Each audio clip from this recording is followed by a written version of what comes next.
បានហើយជារបស់អ្នកហើយអរគុណលោកម្ចាស់អរគុណលោកម្ចាស់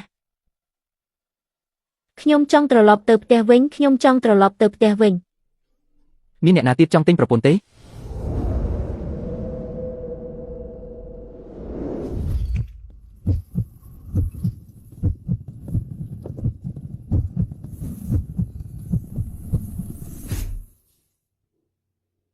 អីយ៉ាខ្ញុំមិនមែនកំពុងធ្វើការថែមម៉ោងមែនទេ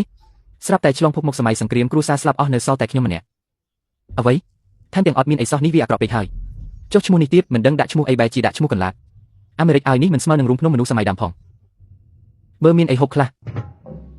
ហា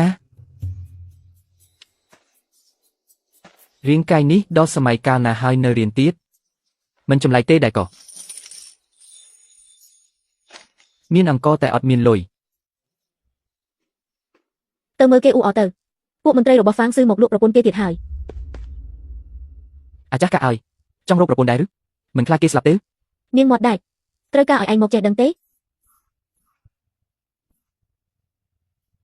ស្លាប់បែបនេះខាតបង់ខ្លាំងណាស់